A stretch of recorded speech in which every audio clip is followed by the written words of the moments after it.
Good morning students. Chapter number 5ની અંદર આપણે લાસ્ટ ટાઈમ સોલેનોઇડ અને ગજિયા ચુંબકની સામ્યતાઓ જોઈ હતી. ઉપરાંત આપણે જ્યારે કોઈ ચુંબકીય સોયને નિયમિત ચુંબકીય ક્ષેત્રમાં મૂકવામાં આવે તો એના ઉપર લાગતા ટોર્કના લીધે એની ચુંબકીય સ્થિતિ ઉર્જાની મદદથી કઈ રીતે આપણે એનો આવર્તકાળ અને નિયમિત ચુંબકીય ક્ષેત્રનું મૂલ્ય મેળવી શકીએ જોયું હતું. હવે એની સાથે સંકળાયેલા આપણે ઉદાહરણો જોઈએ. ઉદાહરણ નંબર 1. આકૃતિમાં દર્શાવ્યા મુજબ ચુંબકીય સોયની ચુંબકીય ચાકમાત્રા 6.7 × 10⁻² એમ્પિયર ઇન્ટુ મીટર સ્ક્વેર અને જડત્વની ચાકમાત્રા I બરાબર 7.5 × 10⁻26 કેજી ઇન્ટુ મીટર સ્ક્વેર છે. તે 6.70 સેકન્ડમાં 10 દોલનો પૂરા કરે છે. ચુંબકીય ક્ષેત્રનું મૂલ્ય કેટલું હશે? અહીંયા જે માહિતી આપી છે એના ઉપરથી આપણે પહેલાં તો આવર્તકાળ મેળવી શકાય. આવર્તકાળ capital T is equal to, અહીંયા કુલ સમય આપણને આપવામાં આવ્યો છે 6.70 સેકન્ડ અને દોલનની સંખ્યા 10, એટલે એક દોલન માટેનો સમય થશે 0.67 સેકન્ડ. એટલે આટલા સમયમાં એક દોલન થશે. અને હવે આપણે નિયમિત ચુંબકીય ક્ષેત્ર માટેનું સમીકરણ લઈએ. B is equal to 4π² I /mt². આપણને બધી જ રાશિઓ આપેલ છે તો એ કિંમતો આપણે અહીંયા મૂકીએ તો 4 × 3.40² જડત્વની ચાકમાત્રા આપણને આપવામાં આવી છે 7.5 × 10⁻26 ભાગ્યા m એટલે કે ડાયપોલ મોમેન્ટ આપણને આપવામાં આવી છે 6.7 × 10⁻², અને આવર્તકાળ જે આપણે મેળવો 0.67². એટલે આ મુજબ આપણે કિંમતો મૂકીએ તો જવાબ આપણને મળશે 0.01 ટેસ્લા અથવા તો 10⁻² ટેસ્લા. આ પ્રમાણે આપણે જે નિયમિત ચુંબકીય ક્ષેત્ર છે એ મેળવી શકીએ. ઉદાહરણ નંબર 2. એક નાના ગજિયા ચુંબકને તેની અક્ષ 800 ગોસ જેટલા બાહ્ય ચુંબકીય ક્ષેત્ર સાથે 30 ડિગ્રીના કોણે મૂકતા તે 0.016 ન્યૂટન ઇન્ટુ મીટર જેટલું ટોર્ક અનુભવે છે. A. ચુંબકની ચુંબકીય ચાકમાત્રા કેટલી હશે? B. તેને મહત્તમ સ્થાયી સ્થિતિમાંથી મહત્તમ અસ્થાયી સ્થિતિમાં લાવવા માટે કેટલું કાર્ય કરવું પડે? C. આ ગજિયા ચુંબકની જગ્યાએ તેટલી જ ચુંબકીય ચાકમાત્રા ધરાવતો સોલેનોઇડ મૂકવામાં આવે છે જેના આડછેદનું ક્ષેત્રફળ 2 × 10⁻4 મીટર સ્ક્વેર છે અને 1000 આંટા છે. આ સોલેનોઇડમાંથી પસાર થતા વિદ્યુત પ્રવાહનું મૂલ્ય શોધો. અહીંયા ઉદાહરણમાં ટોર્ક આપેલું છે અને પેલું આપણે ચુંબકીય ચાકમાત્રા મેળવવાની છે તો આપણે ટોર્કનું સૂત્ર વાપરીએ તો torque is equal two mb sin θ. અને આના ઉપરથી જો આપણે m ને સૂત્રનો કરતા બનાવીએ ડાયપોલ મોમેન્ટ તો m is equal two τ/b sin θ. આ પ્રમાણેનું ડાયપોલ મોમેન્ટનું સમીકરણ બનશે. ટોર્ક આપણને આપવામાં આવ્યું છે 0.016. ચુંબકીય ક્ષેત્ર લેવામાં આવ્યું છે 800 ગોસ એટલે 800 × 10⁻4 ટેસ્લા. અને ખૂણો જે છે એ 30 ડિગ્રીનો ખૂણો છે એટલે અહીંયા આપણે સાઇન 30 જો ધ્યાનમાં લઈએ તો એનું મૂલ્ય મળશે આપણને 1/2. અને આ પ્રમાણે જે 2 છે એ અંશમાં જતા રહેશે અને જો આપણે સાદુરૂપ આપીએ તો એમનું મૂલ્ય આપણને મળશે 0.40 એમ્પિયર ઇન્ટુ મીટર સ્ક્વેર. એટલે આ પ્રમાણે આપણે ડાયપોલ મોમેન્ટ છે એ મેળવી શકીએ. બીમાં આપણને મહત્તમ સ્થાયી સ્થિતિ માટે આપણે વાત કરીએ તો એના માટેનો કોણ આપણે ધ્યાનમાં લઈએ છીએ 0 ડિગ્રી, અને મહત્તમ અસ્થાયી સ્થિતિ ધ્યાનમાં લઈએ તો એના માટેનો કોણ આપણે લઈએ છીએ 180 ડિગ્રી. એટલે અહીંયા જે કરવા પડતા કાર્યની વાત છે તો એના માટે આપણે અંતિમ માઇનસ પ્રારંભિક એવું સૂત્ર વાપરી શકાય, u 180 degree minus u 0 degree. એટલે કે બંને સ્થિતિની જે સ્થિતિ ઉર્જા છે એમનો તફાવત જ આપણને કાર્ય આપે. અંતિમ માટે આપણું જે સૂત્ર છે માઇનસ mb cos 180 માઇનસ કૌંસમાં માઇનસ mb cos 0.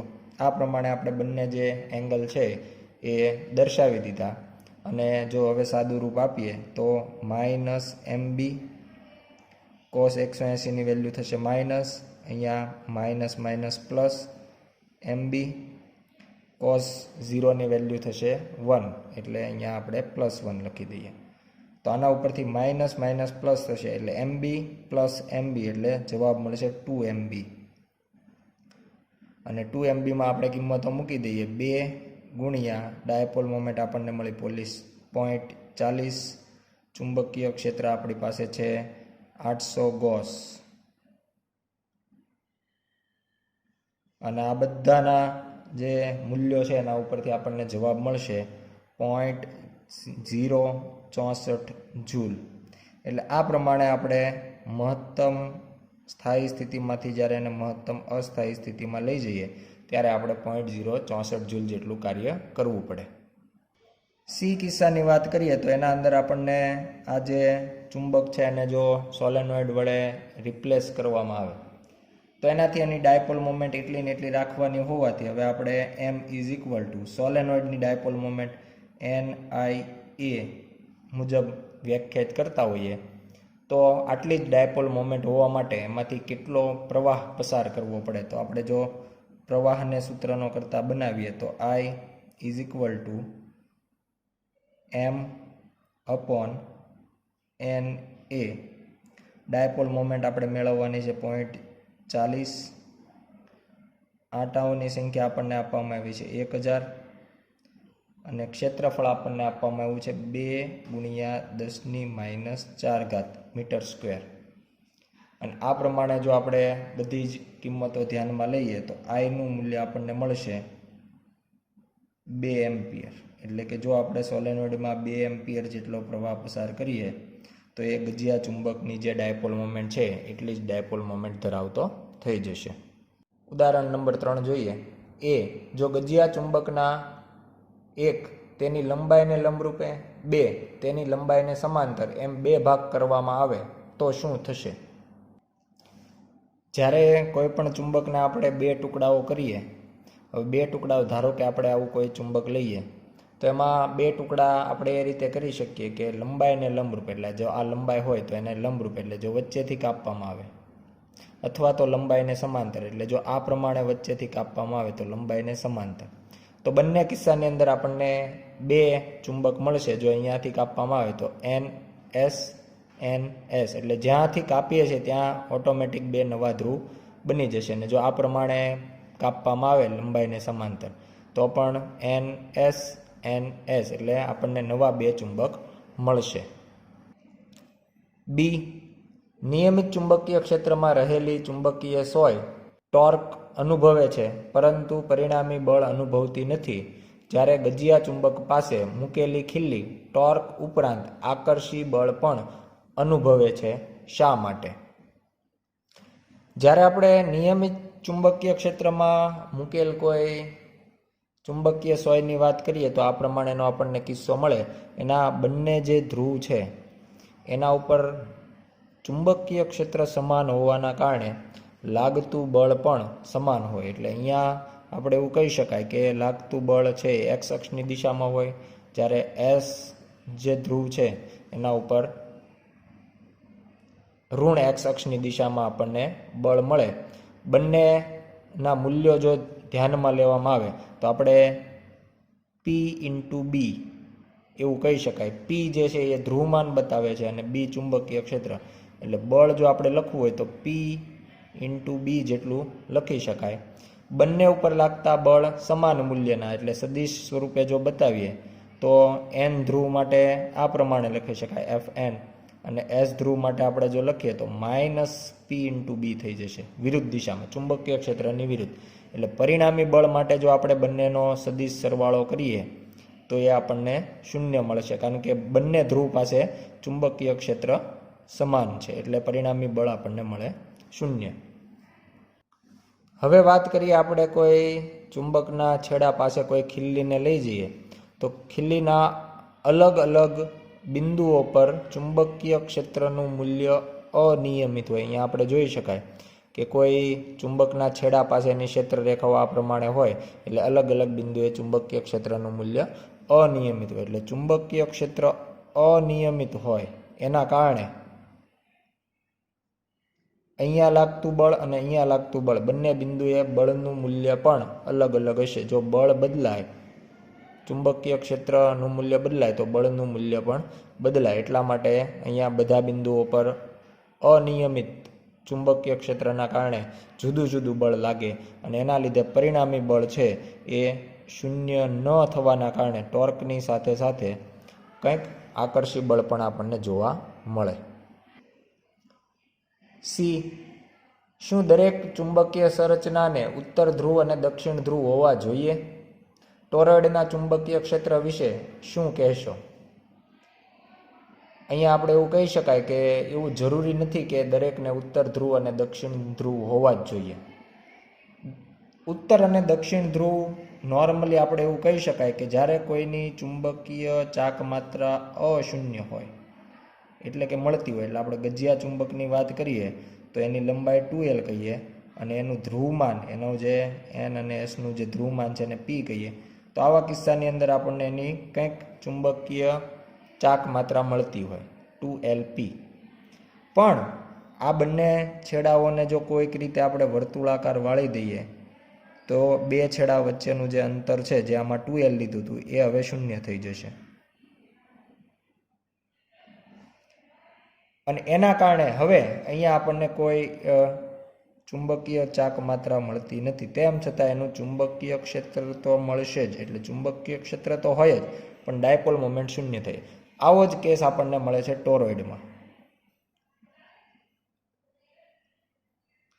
ટોરોઇડની અંદર પણ આપણને આ જ વસ્તુ જોવા મળે છે કે કોઈ અવાહક રિંગ ઉપર આપણે આંટાઓ વીંટાળી દીધા હોય અને એમાંથી વિદ્યુત પ્રવાહ પસાર કરતા હોઈએ તો એના લીધે ચુંબકીય ક્ષેત્ર મળે. એટલે એમાં ડાયપોલ મોમેન્ટ શૂન્ય હોય, પણ કંઈક ચુંબકીય ક્ષેત્ર તો મળે જ. ડી, બે એક સરખા લોખંડના ટુકડાઓ એ અને બી આપેલા છે, જેમાંથી કોઈ એક ચોક્કસપણે ચુંબકિત કરેલો હોવાનું જ્ઞાત છે. બંને ચુંબકિત કરેલા છે કે નહીં તે તમે કેવી રીતે નક્કી કરી શકશો? જો એક જ ચુંબકિત કરેલ હોય તો કેવી રીતે કહી શકાય કે તે કયો છે? ફક્ત આ ટુકડાઓ એ અને બી સિવાય બીજા કશાયનો ઉપયોગ કરવાનો નથી. અહીંયા આપણે અમુક ધારણાઓ સાથે કિસ્સાની શરૂઆત કરીએ કે આપણે એવું ધારી લઈએ કે બંને ચુંબકિત થયેલા છે. તો અહીંયા આપણે એ બતાવીએ અને બીજી તરફ આપણે બી બતાવશું. તો એ જે છે એ પણ ચુંબકિત કરેલો છે એવું ધારી લઈએ છીએ, બી પણ ચુંબકિત કરેલો છે. એટલે એન અને એસ ધ્રુવને આ પ્રમાણે ગોઠવીએ. હવે બી જે છે એ પણ ચુંબકિત હોય એવું વિચારી લઈએ. તો અહીંયા હું પહેલાં એનો એસ છેડો લાવું છું નજીકમાં. એના કારણે હવે જોઈ શકાય કે બંને વચ્ચે આકર્ષણ બળ હશે. અહીંયા એ ચુંબકનો એન ધ્રુવ ઉત્તર ધ્રુવ અને બી ચુંબકનો એસ ધ્રુવ હશે, તો આકર્ષણ હશે. હવે જો આકર્ષણ હોય આવું એવું ત્યારે પણ બની શકે કે જો બી ચુંબકિત ન હોય અને લોખંડ હોય. માત્ર લોખંડ હશે તો પણ બંને વચ્ચે આકર્ષણ તો હોવાનું જ છે. ધારો કે હવે હું બીના છેડા ઉલટાવી નાખીશ અને જો એ ચુંબકિત હશે તો અહીંયા એન આવશે. અને આપણે જાણીએ છીએ કે બંનેના એન ધ્રુવ જો નજીક લાવવામાં આવે તો અપાકર્ષણ જોવા મળે. એટલે બીજો કિસ્સો આપણા માટે રસપ્રદ છે કે જો આમાં અપાકર્ષણ થાય છે કે નહીં. જો આમાં પણ આકર્ષણ થાય તો એવું સમજી લેવાનું કે એક જ ચુંબકિત છે. બેમાંથી એવું પણ બની શકે કે એ લોખંડ હોય અને બી ચુંબક હોય. એટલે જો એક બી જે છે એના બંને છેડાઓ ઉલટાવીને આપણે જોઈ લઈએ અને જો બંને કિસ્સામાં આકર્ષણ, એનો મિનિંગ થાય એક જ ચુંબકિત કરેલ છે. અને જો એક કિસ્સામાં આકર્ષણ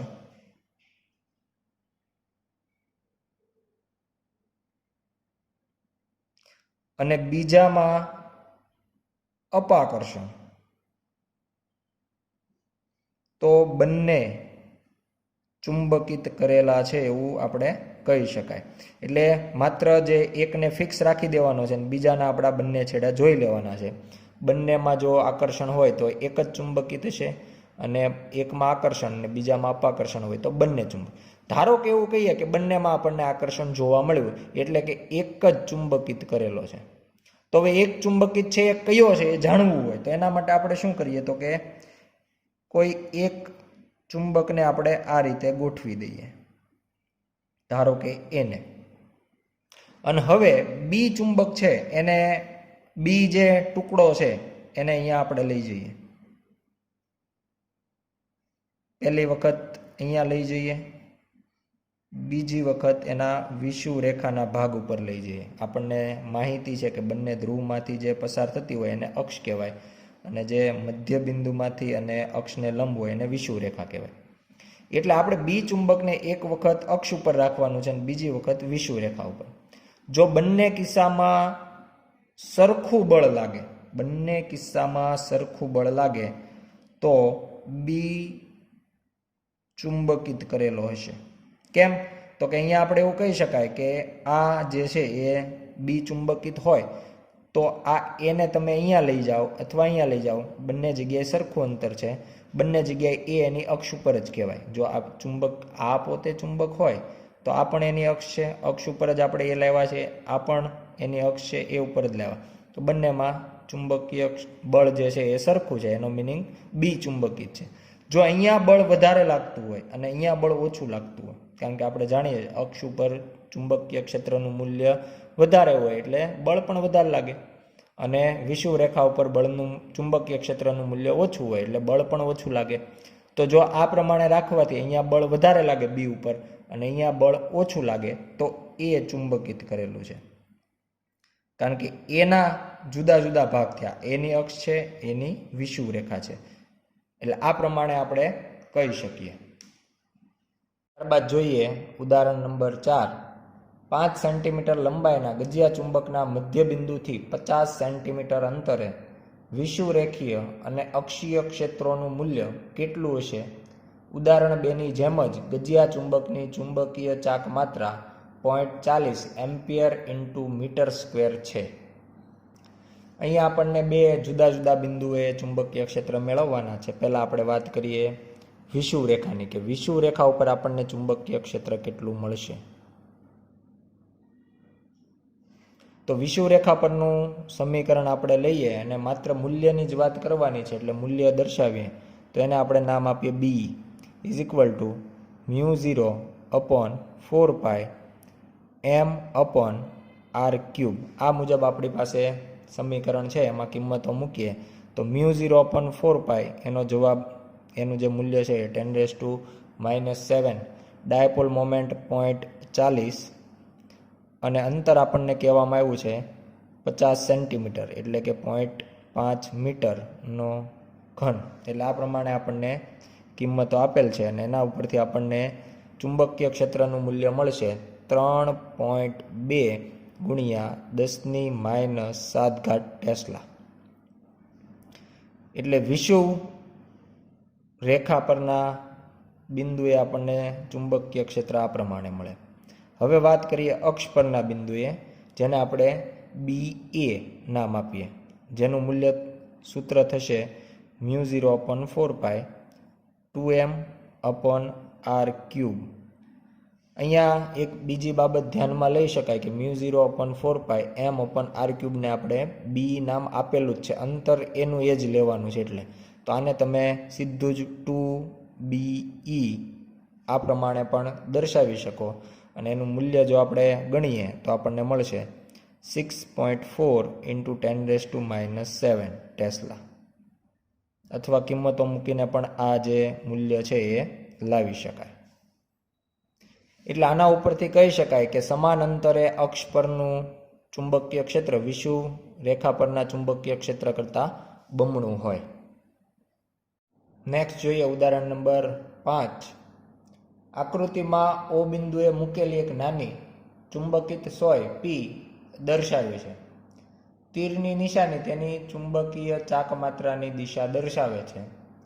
બીજા તીર તેના જેવી જ બીજી ચુંબકીય સોય ક્યુના જુદા જુદા સ્થાન દર્શાવે છે. એ કઈ સંરચનામાં આ તંત્ર સંતુલનમાં નથી? બી કઈ સંરચનામાં તંત્ર સ્થાયી અને અસ્થાયી સંતુલનમાં હશે? સી દર્શાવેલ બધી ગોઠવણીઓમાંથી લઘુત્તમ સ્થિતિ ઉર્જાને અનુરૂપ કઈ ગોઠવણી છે? પહેલાં તો આપણે જે પી ડાયપોલ અહીંયા સેન્ટરમાં આપણને આપવામાં આવી છે એના લીધે અક્ષ ઉપર અને વિષુવ રેખા ઉપર કેવા ચુંબકીય ક્ષેત્ર મળે એના સૂત્ર જોઈએ તો અક્ષ માટે આપણે લખી શકાય બી એ ઇઝ ઇક્વલ ટુ μ0/4π 2m સદિશ છેદમાં r³, અને વિષુવ રેખા માટે આપણે લખીએ તો B E is equal to -μ0/4π m સદિશ અપોન r³. આ પ્રમાણે આપણે બંનેના ચુંબકીય ક્ષેત્રો લખી શકાય. હવે આપણને જે ક્યુની અલગ અલગ પરિસ્થિતિઓ આપી છે એની વાત કરીએ તો આપણું જે પી ડાયપોલ છે એના માટે અહીંયા આપણે ચુંબક દર્શાવવાનો પ્રયત્ન કર્યો છે. એનો એન ધ્રુવ આ તરફ હશે, એસ ધ્રુવ, એટલે ક્ષેત્ર રેખાઓ આ પ્રમાણે નીકળતી હશે. અમુક નમૂના રૂપે આપણે એક તરફ પણ બતાવી છે. તો અહીંયા Q1 પરિસ્થિતિ જે છે, Q1, Q2, Q3 અને Q5, આ જે ચારેય સ્થિતિઓ સ્થાન જે આપ્યા છે એ આપણે એવું કહી શકાય કે વિષુવ રેખા ઉપર આવે છે, જ્યારે Q4 અને Q6 આ બંને જે સ્થાન છે એ અક્ષ ઉપર આવે છે. તો પહેલી બાબત આપણને પૂછવામાં આવી છે કે સંતુલન નથી, એટલે કે અસંતુલન પણ કહી શકાય, સંતુલન નથી. એટલે કે એવા કિસ્સામાં ટોર્ક લાગતું હોય અને ટોર્ક મેક્સિમમ હોય, અને ટોર્ક મેક્સિમમ હોવા માટે એંગલ બનશે 90 ડિગ્રી. તો જેમના વચ્ચે 90 ડિગ્રીનો એંગલ બને છે એ અસંતુલન સ્થિતિ દર્શાવશે. તો અહીંયા આપણે સ્પષ્ટ Q1 અને Q2 બંનેની જે દિશાઓ છે જોઈ શકાય, અને પીની દિશા જે છે એ Q1 ને પણ લંબ છે અને Q2 ને પણ લંબ છે. એટલે એના જવાબ તરીકે આપણે લખશું PQ1 અને PQ2. આ બંને સ્થિતિમાં બંનેની ડાયપોલ મોમેન્ટ વચ્ચેનો કોણ બને છે 90, એટલે આ બંને સંતુલનમાં નથી. હવે વાત કરીએ બી, સ્થાયી અને અસ્થાયી સંતુલન. તો પહેલા આપણે લઈએ સ્થાયી સંતુલન. સ્થાયી સંતુલન માટે આપણને ખબર છે કે કોણ જે છે એ શૂન્યનો હોવો જોઈએ. જે ડાયપોલ મોમેન્ટ વચ્ચેનો કોણ શૂન્ય હોય એને આપણે સ્થાયી સંતુલન કહેવાય. એટલે કે એમ અને બી વચ્ચેનો કોણ શૂન્ય હોવો જોઈએ, કે જેનાથી એમ બી સાઇન 0 થાય, અને સાઇન 0 થવાથી ટોર્ક શૂન્ય મળશે, એટલે સંતુલન કહેવાય. અને એમ બી જે છે એક જ દિશામાં હોવા જોઈએ. તો અહીંયા એમની વાત કરીએ તો પહેલાં તો આપણે લઈએ Q3 ને. અહીંયા Q3 છે એ જોઈ શકાય. તો જે દિશામાં Q3 આપ્યું છે એ જ દિશામાં Pના લીધે મળતું ચુંબકીય ક્ષેત્ર છે. એટલે બંનેની દિશા સમાન થાય એટલા માટે આપણે PQ3 જે છે એને સ્થાયી સંતુલન કહેશું. બીજું, જ્યાં M અને B શૂન્ય થાય એવો એક કિસ્સો લઈએ તો એ થશે Q6. અહીંયા Q6 છે એની જે ડાયપોલ મોમેન્ટની દિશા આપી છે એ અને આપણા બાહ્ય આ જે Pના લીધે મળતા ચુંબકીય ક્ષેત્ર બંનેની દિશા જેમ અહીંયા સમાન થતી હતી એમ અહીંયા પણ બંનેની દિશા સમાન થાય એટલા માટે PQ6 એ સ્થાયી સંતુલનમાં આવશે. હવે વાત કરીએ અસ્થાયી સંતુલનની. તો અસ્થાયી સંતુલન એટલે કે થીટા જે છે એ 180 ડિગ્રી હોવો જોઈએ. એમાં પણ આપણે ટોર્ક શૂન્ય જ લાગતું એટલે સંતુલન એવો શબ્દ તો આપણે આમાં પણ વાપરીએ જ છીએ, પણ અસ્થાયી છે એટલે ત્યાં રહેશે નહીં. તો એમાં જે કોણ છે એ 180 હોવો જોઈએ. તો અહીંયા પહેલો જ આપણને Q4 મળશે. Q4ની દિશા અને બાહ્ય આ જે Pનું ચુંબકીય ક્ષેત્ર છે એની દિશા બંને એકબીજાની વિરુદ્ધ થઈ જશે એટલે PQ4.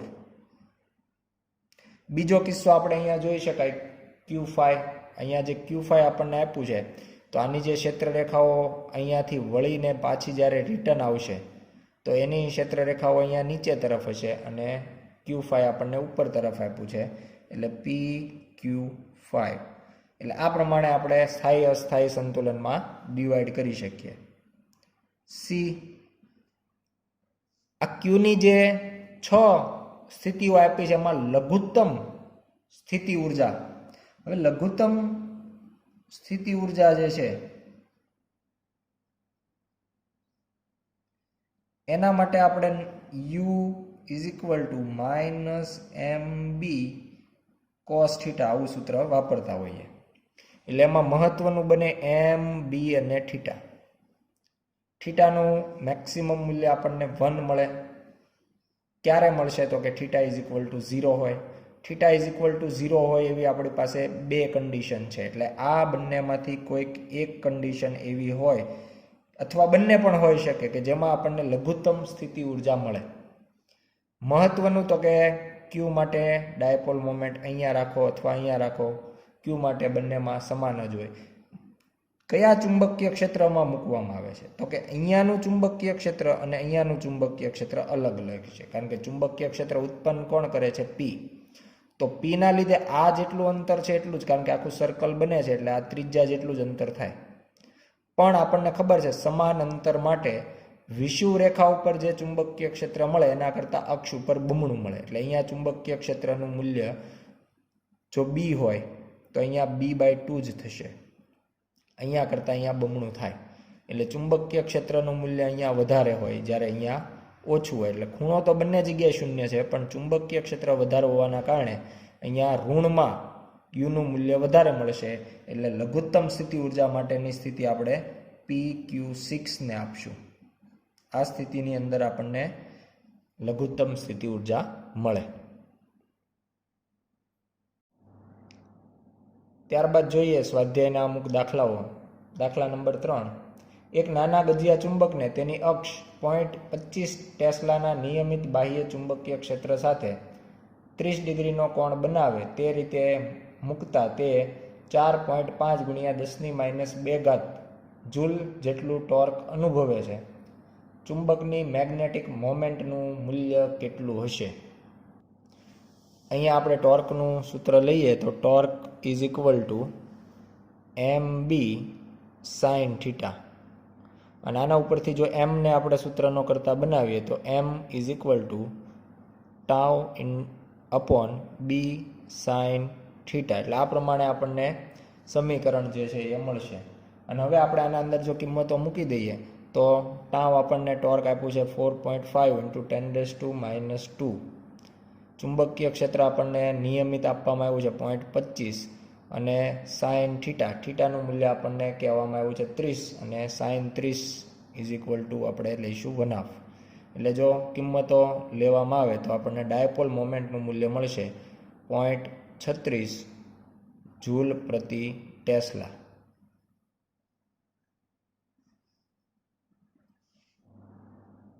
દાખલા નંબર 4, મેગ્નેટિક મોમેન્ટ m બરાબર 0.32 જૂલ પર ટેસ્લા ધરાવતા નાના ગજિયા ચુંબકને 0.15 ટેસ્લાના નિયમિત ચુંબકીય ક્ષેત્રમાં મૂક્યો છે. જો ગજિયો ચુંબક આ ક્ષેત્રના સમતલમાં મુક્ત ભ્રમણ કરી શકે તેમ હોય તો તેની કઈ દિશામાં ગોઠવણી a સ્થિર અને b અસ્થિર સંતુલન દર્શાવે? દરેક કિસ્સામાં આ ચુંબકની સ્થિતિ ઉર્જા કેટલી હશે? પ્રથમ આપણે વાત કરીએ સ્થાયી અવસ્થાની. તો સ્થાયી અવસ્થા માટે આપણે એવું કહી શકાય કે જ્યારે એમ અને બી એક જ દિશામાં ગોઠવાયા હોય, એટલે કે થીટા ઇઝ ઇક્વલ ટુ 0 હોય, તો આવી સ્થિતિને આપણે સ્થાયી સંતુલન સ્થિતિ કહીએ છીએ. અને એમાં એની જે સ્થિતિ ઉર્જા છે એ સૌથી ઓછી એટલે મિનિમમ દ્વારા લખતા હોઈએ. અને આપણું જે સૂત્ર છે -mb cos થીટાની જગ્યાએ આપણે સ્થાયી સંતુલન હોવાથી 0 લખી દઈએ તો આપણને જવાબ મળશે માઇનસ ડાયપોલ મોમેન્ટ આપણને આપવામાં આવી છે 0.32 અને ચુંબકીય ક્ષેત્ર છે 0.15 અને ગણતરીથી આપણને એની જે સ્થિતિ ઉર્જા છે એ -4.8 ગુણ્યા 10⁻² જૂલ જેટલી મળશે. બીજા કિસ્સામાં આપણને અસ્થાયી સંતુલન કીધું છે. તો અસ્થાયી સંતુલન એમ અને બી વચ્ચેનો જે કોણ આપણે થીટા લઈએ 180 લેવો પડે. અને હવે આપણે 180 પ્રમાણે જો એની સ્થિતિ ઉર્જા મેળવીએ તો એ સૌથી વધારે મળે -mb cos 180 અને cos 180 એટલે -1 અને માઇનસ પ્લસ થઈ જશે એટલે m.32 b.15 અને cos 180ની વેલ્યુ જે આપણને -1 મળશે એટલે જવાબ પહેલાંના જેટલો જ પણ પ્લસમાં આપણને અહીંયા મળશે. એટલે આ બંને કિસ્સામાં આપણને સ્થિતિ ઉર્જાનું મૂલ્ય સમાન છે, પણ એકમાં ધન અને બીજામાં ઋણ મળશે.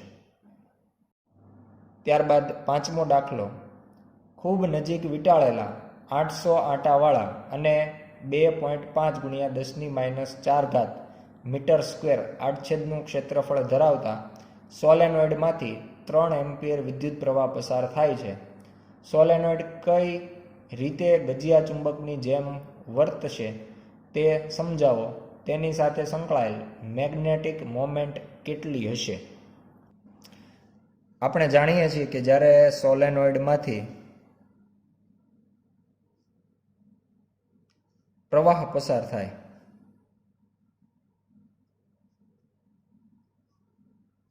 ત્યારે તેની અક્ષ પર ચુંબકીય ક્ષેત્ર ઉદ્ભવે અને આ જ વસ્તુ ગજિયા ચુંબકમાં પણ જોવા મળે. એટલે માટે કહી શકાય કે સોલેનોઇડ છે એ ગજિયા ચુંબકની જેમ વર્તે. હવે આપણે વાત કરીએ કે સોલેનોઇડની ડાયપોલ મોમેન્ટ કેટલી હોય. તો એના માટે આપણે જો એમ કહીએ તો NIA જેટલી આપણને એની ડાયપોલ મોમેન્ટ મળે. અહીંયા બધી જ માહિતીઓ આપણને આપવામાં આવી છે. આંટાની સંખ્યા આપણને આપવામાં આવી છે 800, વિદ્યુત પ્રવાહ પસાર કરવામાં આવ્યો છે 3 એમ્પિયર અને ક્ષેત્રફળ આપવામાં આવ્યું છે 2.5 ગુણ્યા 10⁻⁴. અને આના ઉપરથી આપણને ડાયપોલ મોમેન્ટ મળશે 0.6 એમ્પિયર ઇન્ટુ મીટર સ્ક્વેર અથવા તો જૂલ પર ટેસ્લા પણ કહી શકાય. દાખલા નંબર 6, ખૂબ નજીક વીંટાળેલા 800 આંટાવાળા અને 2.5 ગુણ્યા 10⁻⁴ મીટર સ્ક્વેર આડછેદનું ક્ષેત્રફળ ધરાવતા સોલેનોઇડમાંથી 3 એમ્પિયર વિદ્યુત પ્રવાહ પસાર થાય છે.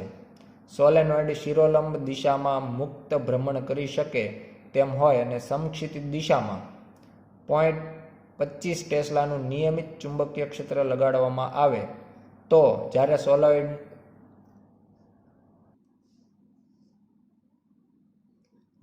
સોલેનોઇડની અક્ષ આપેલ ક્ષેત્ર સાથે 30 ડિગ્રીનો કોણ બનાવતી હોય ત્યારે તેના ઉપર કેટલું ટોર્ક લાગતું હશે. અહીંયા આપણે ટોર્ક માટે સૂત્ર વાપરી શકાય. Torque is equal two mb sin theta. અને જ્યાં આપણે એમની કિંમત સોલેનોઇડ હોવાથી NIA મૂકી શકાય, એટલે આપણું સમીકરણ છે એ આ પ્રમાણે બનશે NIAB sin થીટા. અને હવે આપણે જે કંઈ કિંમતો આપેલ છે એ મૂકી દઈએ તો n આપણને કહેવામાં આવ્યું છે 800, પ્રવાહ 3 એમ્પિયર, ક્ષેત્રફળ 2.5 ગુણ્યા 10⁻⁴, ચુંબકીય ક્ષેત્ર આપવામાં આવ્યું છે 0.25 ટેસ્લા, અને કોણ બને છે 30 ડિગ્રીનો, એટલે sin 30. ને આ પ્રમાણે આપણે ગણતરી કરીએ તો ટોર્ક આપણને મળશે 0.075 જૂલ, અથવા તો આપણે જો ઘાતમાં ફેરવીએ તો 7.5 ગુણ્યા 10⁻² જૂલ. તો આ પ્રમાણે આપણે સોલેનોઇડ ઉપર લાગતું ટોર્ક છે એ મેળવી શકાય.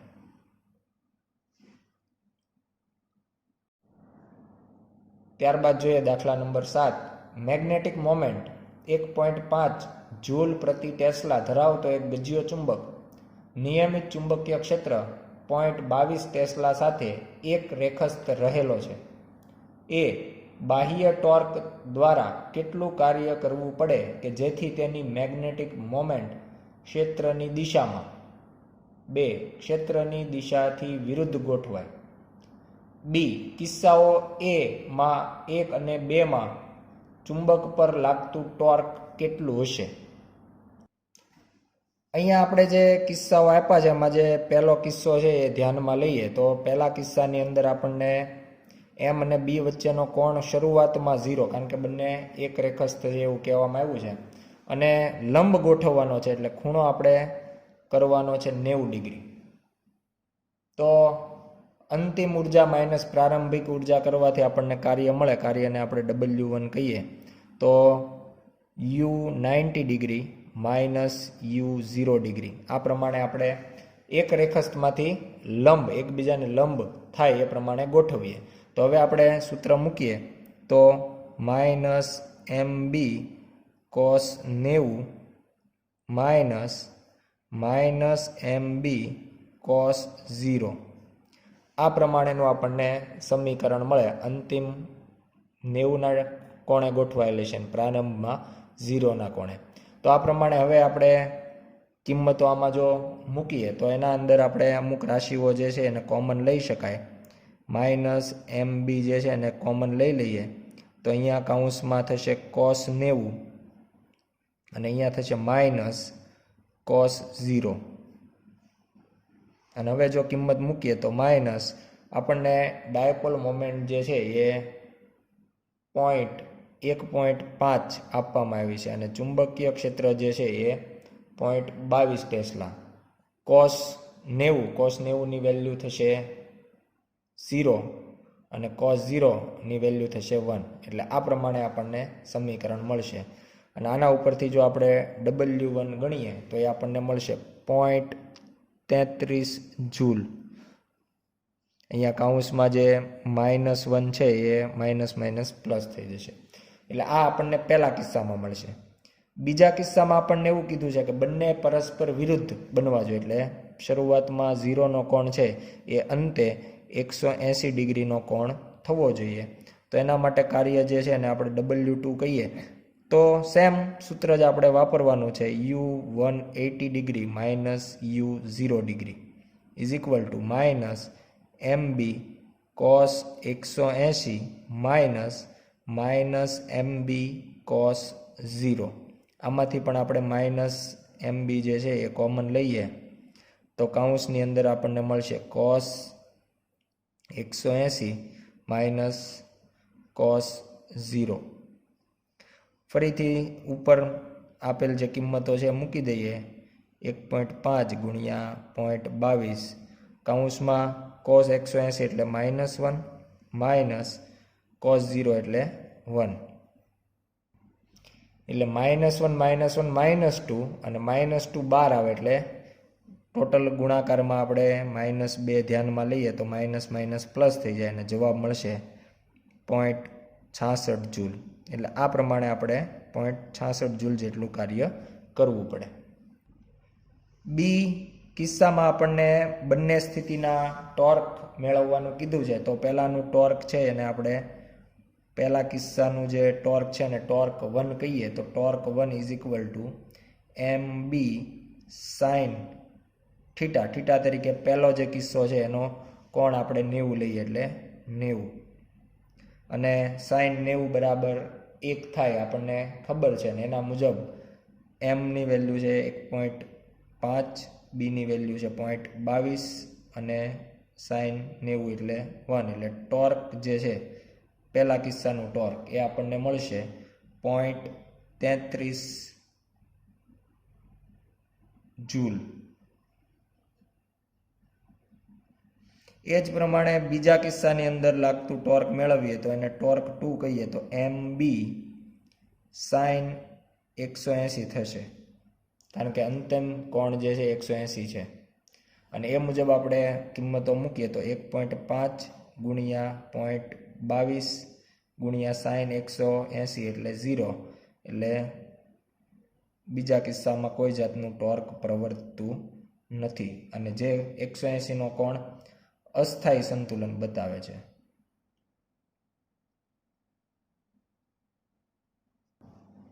આભાર.